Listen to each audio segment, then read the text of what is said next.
할렐루야. 우리 사랑하는 성도님들, 존귀하신 주님의 사랑을 다시 한번 평강의 인사를 드립니다. 우리 하나님의 평화가 또 이 아름다운 대강절 또한 성탄절을 기다리는 우리 성도님들과 함께 하시기를 간절히 축원을 드립니다. 우리 옆에 계신 분들 얼굴 눈을 마주치면서 축하합니다, 축복합니다. 인사하겠습니다. 축하합니다. 축하합니다. 롯데군의 할렐루야. 왜 축하합니다 하냐면은 다음 주부터 못 볼 분들이 많아요. 내년에 볼 분들이 많아. 내가 지금 그래서 축하합니다인데 임마누엘의 주님이 새해까지 함께 하시기를 축원드립니다. 벌써 새해 인사까지 하는 겁니다. 네, 우리가 이 세상을 살면서 피할 수 없는 것들이 많이 있죠. 생로병사. 이 네 글자, 태어나서 늙고 병들고 죽는 것. 굉장히 슬픈 표현 같지만 어느 인간도 피해갈 수 없는 그러한 이제 사실이라고 할 수 있습니다. 정상적으로 산다면은 그렇게 사는 것이죠. 병들고 또 몸이 늙어가는 것, 그것이 그러다가 이제 천국 가는 것이 그것이 뭐 이상한 것이 아닙니다. 정상적인 것입니다. 그러므로 우리가 살아가는 삶의 어떤 이 사이클이 어떤 크리테리움, 그 반경 안에서 우리가 살아가는 것이죠. 그렇지만 그 네 글자로 우리 사람들의 인생을 다 평가할 수는 없습니다. 왜냐하면 모두가 다 다르게 태어났고 다르게 또한 살아가고 또한 다른 인생들을 또한 자기만의 독특한 삶을 살아가기 때문에 그러다가 천국을 가기 때문에 모든 사람의 인생은 다 소중한 것입니다.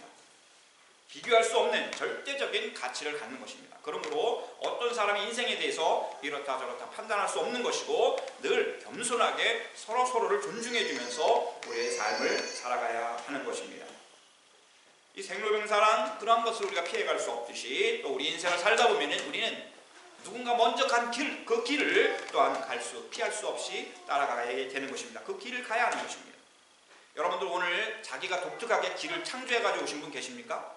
나는 남이 간 길은 절대 가지 않는다 하면서 막 숲으로 들어와가지고 뭐 이상하게 온다든지 그런 분은 아무도 안 계신 거예요. 자전거를 가지고 아무도 안 간 길을 달린다든지 그런 분은 아직 못 오고 있을 것입니다.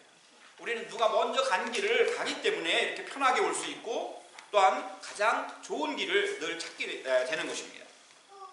매일매일 길을 따라 살아가는 것이 우리의 인생인 것이죠.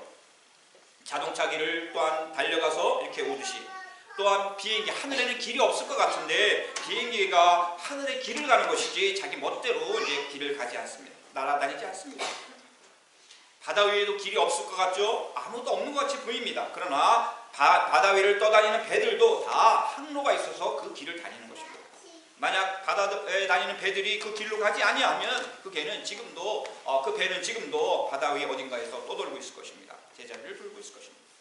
우리 인생도 마찬가지입니다. 우리 인생도 누군가 간 길을 가는 것입니다. 그것이 바로 교육인 것이고 또한 지혜자들의 지혜인 것입니다. 우리 동양의 최대의 철학자라는 공자라고 할 수가 있지만 그분보다 더 선배인 분이 이제 노자라는 분인데 이 노자라는 분이 우리 인생에 대한 하나의 철학으로 도라는 한 단어, 길이라는 한 단어로 그는 정리를 했습니다. 타오라는 말이 있습니다. 우리 예수님께서는 더 놀랍게도 당신 자신을 길이라고 말씀하셨습니다. 길을 묻는 빌립에게 예수님께서 말씀하십니다. 내가 곧 길이요 진리요 생명이니 나로 말미암지 않고는 아버지께로 올 자가 없느니라. 우리 예수님이 내가 길이라고 I am the way, 내가 길이라고 말씀하셨습니다. 그렇습니다. 이 길은 그런데 중요한 것은 목적지가 있다는 것입니다. 갈 방향이 있다는 것입니다. 길이 헛되이 난 길은 하나도 없습니다. 누군가 그 길을 가야 하기 때문에 그 길이 생겨난 것입니다. 방향이 있습니다. 목적지가 있습니다. 꼭 가야 할 그곳이 있기 때문에 그 길을 향하여서 그곳을 향하여서 목적지를 향하여서 길이 있는 것입니다. 모든 길은 그렇습니다. 오늘 본문에서 우리가 한 길을 만나게 되는데 그 사람은 요한입니다. 세례 요한입니다. 포이포 요한입니다. 이 요한이 이제 요한이 그 아기라고 하는 이제 이름이 잘 안 나오죠. 아기라는 그 말로 이제 나오는데 이 아기, 이 클리틀라인이라고 하는 이 아기가 누구일까요? 바로 그 사람은 요한이었던 것이고 지금 오늘 이 말씀을 하는 분은 요한의 아버지였던 사가랴인 것입니다. 이 사가랴는 요한이 이제 하나님께서 그 요한을 태어나게 해주신다고 그랬을 때 그것을 비웃었던 그런 제사장이었습니다. 그래서 하나님께서 너무 화가 나셔서 그냥 벙어리를 만들어 버렸어요. 아기가 태어날 때까지 벙어리를 만들어. 아기가 태어났을 때 이제 입이 열려서 한 예언이 바로 이 예언인 것입니다. 아가야, 너는 더없이 높으신 분의 예언자라 불릴 것이니 주님보다 앞서가서 그의 길을 예비하라. 이 요한은 주님보다 앞서가서 다시 태어나실 우리 예수님의 보다 앞서 나가서 예수님의 길을 예비할 또 작은 길이었던 것입니다. 그래서 그 길이 되는 그 요한에 대해서 더없이 지존자이신 야훼 하나님의 예언자라고 이제 이 아빠가 입이 열리면서 이제 표현하고 있는 것입니다. 오늘 그 가족들 한번 사진을 보겠어요. 가족 사진 있나요? 아쉽습니다. 네, 가족 사진이 안 보이는데요. 네, 아무튼 여러분들이 나중에 한번 찾아보시기 바랍니다. 이 폼페오 마톤이라고 하는 분이 18세기에 이제 뭐 르네상스 화가가 아니고 18세기의 화가이신데 이분이 아주 그 초상화들을 많이 그렸는데 나중에는 바로 이제 그 사람들의 얼굴만 그리는 게 아니라 성화들을 많이 그렸습니다. 그래서 이분이 이제 이렇게 예수님과 또 이제 마리아 그리고 이제 요셉이 환하게 비춰져 있죠. 밑에 이제 좀 까맣게 안 보이는데 거기에 이제 요한의 엄마 엘리자벳하고 또 이제 요한과 사가랴는 너무 좀 창피했든지 저 뒤에 숨어 있어요. 제가 이분을 보여드리려고 했는데 이제 볼 수가 없습니다. 아무튼 사가랴는 자기 아들 요한을 더없이 높으신 분의 예언자라고 마지막 예언자로 이제 말씀하고 있는 것입니다. 예언자, 우리 요한의 삶은 주님의 길을 예언하면서 주님의 길을 대비하면서 예언자의 삶을 살아가는 마지막 예언자였는데요. 예언자는 자기의 것을 말하지 않습니다. 예언자들은 자기의 철학이나 자기의 논리나 자기의 주장을 말하지 않습니다. 예언자들은 오직 하나님의 말씀만을 말합니다. 거짓 예언자와 참 예언자의 차이는 그가 하는 말의 논리나 어떤 화려함에 있지 않습니다. 그가 가지고 있는 어떤 디테일에 있지 않습니다. 그의 지위가 높고 낮음에 있지 않습니다. 거짓 예언자와 참 예언자의 차이는 그가 하나님의 말씀을 전하느냐, 하나님의 말씀이 그의 입에 담겨져 있느냐 하는 것입니다. 이것이 이제 성경이 말하는 참 예언자와 거짓 예언자의 구별인 것입니다. 그러므로 내가 하나님의 예언자라고 말하면서 자기 얘기만을 하고 하나님의 말씀을 전하지 않으면 그 사람은 거짓 예언자입니다. 아무리 신학자일지라도 마찬가지인 것입니다. 요한은 더없이 높으신 하나님의 말씀을 전하기 위해서 태어난 사람이었습니다. 그 말씀이신 우리 예수 그리스도를 드러내기 위해서 그는 태어난 사람이었습니다. 그것이 그의 목적이었어요. 어떻게 보면 참 허무하지 않을까 이러는데 허무하지 않습니다.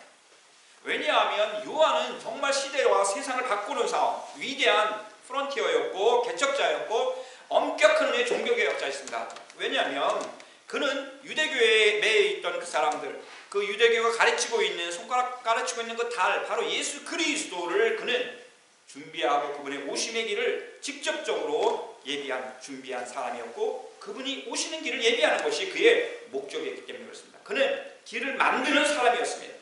요한은 길을 만든 주님의 길을 준비하는 그러한 프론티어였던 것입니다. 아무도 가지 않은 그 길을 먼저 간 사람이 바로 이 요한이었던 것입니다. 여러분, 아무도 가지 않은 길을 가는 것 얼마나 외롭고 힘듭니까? 여러분들이 독일에 와서 여러분들이 가는 길은 거의 우리 한국 사람들이 가지 않은 길을 여러분들이 가고 있는 경우가 굉장히 많습니다. 이 넓고 광활한 이 독일 땅에서 여러분들이 가는 곳, 또한 여러분들이 들어가는 그 직장은 최초로 여러분들이 처음 그 한국 사람으로 가는 그 길일 수도 있어요. 그러니까 힘들고 어려운 것입니다. 언어도 어렵고 문화를 이해하는 것도 어렵고 그렇지만 여러분들이 그 길을 감으로써 또한 여러분들에게 또한 의미가 있고 또한 가치가 있는 것입니다. 보람이 있는 것입니다. 미국의 현대 시인인 로버트 프로스트라고 하는 사람이 가지 않은 길이라고 하는 그러한 시를 썼습니다. 이 가지 않은 길, The Road Not Taken, 아직 이렇게 밟아보지 않은 그 길에 대해서 얘기하는데 다 읽지는 않겠습니다. 마지막 연만 읽겠습니다. 어디선가 먼 훗날 나는 한숨 쉬며 이 이야기를 하고 있겠지. 숲속에 두 갈래 길이 있었다. 그리고 나는 사람들이 덜 걸은 길을 택했다고. 그로 인해 모든 것이 달라졌다고. I shall be telling this with a sigh. Somewhere ages and ages hence. To roads diverged in wood and I took the one less traveled by. And that has made all the difference. 후일에 숨을 푹 쉬면서 다 이뤘다는 것이죠. 푹 쉬면서 내 인생의 숲속에 두 길이나 있었는데 나는 한 길을 택해갖고 사람들이 덜 걸은 그 길을 택했다. 두 길을 딱 봤는데 한 길은 환해 보이고 편안해 보이고 사람들이 많이 간 길 같아요. 대부분의 사람들이 그 길을 택했는데 이쪽 오른쪽 길을 보니까 좀 우중충하고 뭔가 아직 사람들이 많이 갔지 않은 길이고 끝이 안 보이고 그런 길이에요. 근데 이 사람은 그 길을 택했다는 거예요. 그리고 그로 인해서 자기의 인생이 모든 것이 달라졌다고. 굉장히 긍정적인 표현일 수도 있고 또한 후회스러운 표현일 수 있지만 저는 긍정적으로 생각합니다. 아무도 가지 않은 길을 간 그 사람들, 프론티어들, 개척자들 때문에 그 뒤에 오른 많은 사람들이 행복한 삶을 살았기 때문에 그렇습니다. 우리도 마찬가지입니다. 세례요한은 아무도 가지 않은 길을 갔습니다. 아무도 우리 예수님을 예수님으로 보지 못했습니다. 태중에 벌써 태어날 때부터 우리 성령으로 충만했던 이 세례요한이죠. 그는 생로병사의 삶도 살지 않았어요. 그 사이클을 깨뜨려 버렸습니다. 왜냐하면 그는 바로 예수님보다 먼저 정치적인 논리에 의해서 참수를 당했기 때문에. 그는 늙지도 않았고 병들지도 않았습니다. 그는 태어났고 예수 그리스도 그분을 위해서 십자가에 못 박힌 예수 그를 통해서 또한 그보다 먼저 그는 순교했던 것입니다. 참수를 당했던 것입니다. 그는 태어났고 죽었습니다. 그리고 그 사이에 아주 중요한 것은 특별한 아주 중요한 목적을 갖고 태어났다는 것입니다. 그래서 세례요한이 너무나 훌륭한 또한 하나님의 사람이었고 천국에서 가장 위대한 높은 사람으로 이 세례요한을 얘기할 수 있었던 것입니다. 아무런 목적 없이 태어난 사람 없습니다. 목적 없이 사랑하는 사람도 없습니다. 그러나 목적 없이 살다 목적 없이 죽어가는 사람들이 너무나 많은 것을 알게 되는 것입니다. 여러분들 어떻습니까? 무엇이 목적일까요? 무엇이 내 삶의 목적일까? 삶이 왜 삽니까? 라고 물었을 때 거기에 대한 대답이 우리들에게 진정성 있는 대답이 있어야 되는 것이죠. 그것이 삶의 목적인 것입니다. 맛있는 거 먹고 여행 많이 하고 좋은 옷 입고 좋은 집 꾸미는 것, 그거는 하나님께서 우리에게 누리라고 주신 하나의 축복의 현상들이지 그것이 목적이 되서는 안 되는 것입니다. 맛있는 거 먹기 위해 가지고 온 세상을 돌아다니는 사람이 있죠. 그러다가 이제 가는 거죠. 여행을 아주 너무 좋아하는 사람이 있습니다. 나는 여행이 너무 좋다. 산에 가는 것, 바다 보는 것, 유럽의 좋은 도시 보는 것, 그런 것이 좋다. 그런 사람이 있습니다. 네. 그렇게 해서 이제 시간과 자기의 삶과 건강을 거기에다가 다 투자하는 것이죠. 좋은 옷 입는 것, 좋은 집을 또한 위해서 거기에다 많은 시간을 투자하는 것, 그것도 좋습니다. 그러나 여러분들, 그것은 우리 하나님께 주신 축복들의 하나이고 그걸 누리는 것 너무너무 당연합니다. 왜냐하면 다 하나님의 창조세이기 때문에. 그러나 거기에 진정한 하나님이 기뻐하시는 목적이 담겨져 있지 않으면 아무런 의미가 없는 헛되고 헛된 그 솔로몬의 고백이 될 수밖에 없는 것입니다. 작은 것을 먹어도 그것을 먹으면서 감사하고 기쁨으로 먹는 것, 하나님이 주신 것이고 이 음식을 먹고 내가 하나님의 일을 하겠다고 하면 정말 그 음식은 소중한 것입니다. 여행을 하더라도 좋은 나를 위해서 쉼의 여행도 있지만 쉼의 목적을 가져야 되는 것이고 또한 선교 여행을 할 수 있다면 좋은 여행이죠. 감사한 목적인 여행이 되는 것입니다. 좋은 명품 옷도 좋지만 또한 내가 아름답고 깨끗한 옷을 나에게 맞는 옷을 입음으로써 유럽 사람들 대부분 그렇게 옷을 입죠. 그런 옷을 입으면서 또한 나를 드러낼 수 있고 나의 어떤 스타일을 개성력을 드러낼 수 있다면 정말 좋은 옷인 것입니다. 좋은 집도 마찬가지입니다. 아무리 건물이 크고 좋은 것이라도 그것이 좋은 것이 아니라 그것이 행복한 집이어야 하는 것이죠. 하나님의 사랑이 넘쳐나고 가족끼리 웃음꽃이 피고 꽃 하나를 가꾸면서 거기에서 오는 보람을 느끼고 야채를 텃밭에 길러서 그것을 먹으면서 우리 가족들의 건강을 생각하는 이런 집이 좋은 집인 것이죠. 그런 것이 목적이 있어야 되는 것입니다.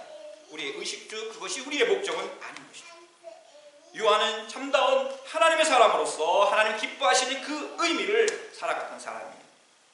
그런데 그가 산 곳은 의외로 광야였습니다. 오늘 80절 말씀 보면은 이 아기는 자라서 심령이 굳세어졌다. 심지가 굳은 성령의 사람이 되었다. 그런데 그가 산 곳은 이스라엘 백성들에게 그 목적을 이루기까지 그는 아무도 사람이 살지 않는 먹을 것도 없고 의식주도 해결할 수 없는 광야에서 살았다고 말씀한 것입니다. 목적을 위해서 고난의 길을 그는 담대히 갔다는 것입니다. 우리 사랑하는 또한 성도님들, 또한 우리 프론티어와 같은 우리 학생들, 우리 유학생들, 형제자매들, 여러분들 힘든 시간이 있지만 또한 그것을 잘 목적을 이룰 때까지 이겨내는 은혜가 있기를 간절히 축원을 드립니다. 이 요한은 낙타 털로 된 옷을 입었어요. 그리고 석청, 들풀을 먹었습니다. 그리고 메뚜기를 잡아먹으면서, 밀을 기를 수 없으니까 메뚜기를 잡아먹으면서 그렇게 하나님이 주신 그 목적, 예수님보다 앞서가서 그 길을 예비하기 위해서 그는 그렇게 살았던 것입니다.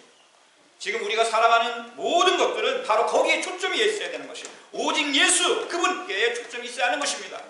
나의 가정, 나의 교회, 나의 직장, 나의 학업까지도 예수 그리스도의 그 목적이 다 있지 않으면 아무런 의미가 없는 것입니다. 대강절, 성탄절, 아무런 의미 없습니다. 다시 또 돌아가는 것입니다. 요한은 주님의 길을 준비하기 위해서 세 가지를 맺는데 간단하게 오늘 말씀드리겠습니다. 죄사함을 받아서 구원 얻는 지식을 백성들에게 가르칠 것이라고 이 사가랴가 예언을 해요. 입이 싹 열렸는데 놀라운 일을 얘기합니다. 그동안에 제사만 드리고 형식적으로 나아가던 그 사가랴가 자기 아들이 죄사함을 얻을 그 구원에 이르는 지식을 이 요한이 가르칠 거라고 말씀을 해요. 그렇습니다. 우리 주님의 오심은 바로 죄사함, 사람들 죄 가운데 있는 사람들이 구원을 얻는 그 놀라운 구원의 지식, 살아있는 생명의 지식을 전하도록 했던 것이죠. 그것이 또한 우리 목적이 되어야 할 것입니다. 두 번째로는 어둠과 죽음의 그늘 가운데 있는 사람들에게 영원한 빛을 비춰주실 거라고 말씀하고 있어요. 하나님의 긍휼에서 나오는 것이라고 말씀하고 있습니다. 세상 사람들이 화려한 가운데 있지만 그들의 마음 심령 가운데 찾아가 보면 너무나 어두운 부분들이 많이 있고 우울한 부분들이 많이 있고 또한 죽음의 그늘에서 죽음에 떨고 있는 사람들이 너무도 많이 있다는 것입니다. 이 세상이 그렇다는 것입니다. 그런 사람들에게 그 모든 죽음과 어둠의 그늘들을 싹 사라지게 할 수 있는 생명의 빛이신 우리 예수 그리스도를 바로 이 요한이 비춰줄 것이고 바로 그 빛이신 예수님을 이제 위에서 길을 예비할 거라고 말씀하고 있는 것입니다. 우리가 대강절의 이 빛을, 이 생명의 빛을 경험하는 우리 사랑하는 성도들에게 다 비춰지시기를 간절히 축원을 드립니다. 세 번째는 평화의 길을 갈 것이라고, 우리들의 발이 평화의 길을 갈 것이라고, 세상 모든 사람들이 평화의 길로 갈 수 있을 거라고 바로 예수 그리스도께서 그렇게 오실 거라고 말씀하고 있습니다. 하나님의 샬롬이신 예수님께서 바로 우리들에게 찾아오시는 계절이 바로 이 성탄절인 것입니다. 바로 이러한 예수님의 오심을 예비하고 또 그분을 전하는 것이 바로 이 요한의 사명이었던 것이죠. 우리들도 지금 기다리는 가운데 과연 나는 바로 이 죽음에서 벗어난 죄사함의 구원을 얻는 그 은혜가 나에게 있는가, 이 지식이 나에게 있는가, 그리고 나는 어둠과 죽음의 그늘에서 벗어나 빛이 나에게 와 있는가, 그리고 평화의 하나님의 샬롬이 내가 과연 지금 가는 그 길이 평화의 길인가 한번 묵상해보고 생각해보고, 나뿐만 아니라 아직도 그렇게 어려운 가운데 있는 분들에게 이 사랑을 전할 수 있으면 너무나 좋겠습니다. 사랑하는 성도 여러분, 우리들은 지금 어떤 길을 가고 있습니까? 요한처럼 주님의 길을 예비하는 길을 가시기를 간절히 축원을 드립니다. 그 길은 구원의 길입니다. 빛의 길입니다. 평화의 길입니다. 이 대강절, 우리들에게는 간절한 주님의 그 강림을 기다리는 절기이지만 또한 우리 주님의 또한 오심이 있는 대림절이기도 한 것입니다. 우리를 향해 오시는 대림절의 주님, 그분을 통해서 단순한 생로병사의 단순한 사이클에 갇혀있는 것이 아니라 의미 있고 가치 있고 유일한 하나님의 아들, 딸들로의 삶을, 행복한 주님의 삶을, 하나님의 뜻의 목적을 이루어드리는 주님의 길을 가는 그 길을 또한 예비하는 우리 성도님들이 되시기를 예수님의 이름으로 간절히 축원을 드립니다. 아멘. 할렐루야. 존귀하신 아버지 하나님, 오늘 저희들에게 또한 사가랴의 입을 통하여서 사가랴의 아들인 요한에 대해서 예언했던 그 말씀을 저희들에게 주심을 감사합니다. 오늘 이 말씀이 저희들의 말씀이 된 것을 감사합니다. 아버지 하나님, 저희들을 축복하여 주시고 진정한 대강절의 의미와 성탄절의 의미를 깨닫고 살아가는, 목적 있는 삶을 살아가는 주님의 길을 예비하는 우리 모두가 될 수 있도록 하나님의 은혜와 축복을 더하여 주시옵소서. 감사하며 예수님의 이름으로 간절히 축복하며 기원하옵나이다. 아멘.